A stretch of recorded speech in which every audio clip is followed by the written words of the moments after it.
கிருஷ்ணகிரி சட்டமன்ற தொகுதியில் காங்கிரஸ் கட்சியின் வேட்பாளர் தேர்வைச் சுற்றிய அதிருப்தி தற்போது வெளிப்படையான அரசியல் பிரச்சினையாக மாறியுள்ளது. கட்சியின் மூத்த நிர்வாகியும் முன்னாள் கிழக்கு மாவட்ட தலைவருமான எல். சுப்பிரமணியன் சுயேட்சை வேட்பாளராக மனு தாக்கல் செய்துள்ளார்.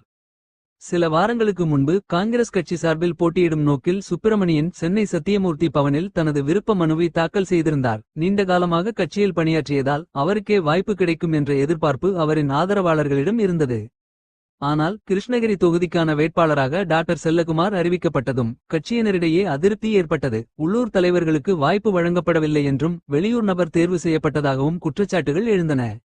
இதற்கு எதிர்ப்பு தெரிவித்து கட்சியின் ஒரு பிரிவினர் வேட்பாளரை மாற்றக் கோரி மாநில தலைமையிடம் தீர்மானம் அனுப்பியிருந்தது. மேலும் கடந்த நாடாளுமன்ற தேர்தலில் வெற்றி பெற்ற அவர் தேர்தலின் போது அளிக்கப்பட்ட வாக்குறுதிகள் நிறைவேற்றவில்லை என்றும் எம்பியாக பொறுப்பு ஏற்ற பிறகு தொகுதிக்கு வருகை குறைவாக இருந்ததாகவும் டாக்டர் செல்லகுமாரை கட்சியினரே விமர்சித்தனர். அவரை கண்டா வர சொல்லுங்கள் என்ற வாசகத்துடன் போஸ்டர்கள் ஒட்டப்பட்டதும் குறிப்பிடத்தக்கது.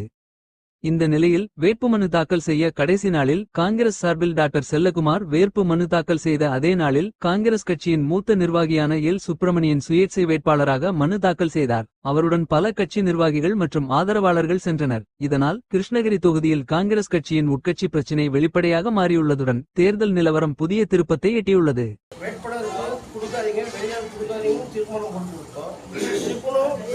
அறிவிச்சு கூட திருப்பணம் போட்டு இன்னும் நாங்கள் ஏற்றுக்கிற மாதிரி இல்லை, மாற்று அறிவிக்குன்னு சொல்லியும் தலைமை நம்முடைய கருத்துக்களை செவிசாக்கியதுனால உள்ளூர் கட்சிக்காரனுடைய பிரதிபலிப்பாக நான் சுயேட்சையாக நிற்கின்றேன்.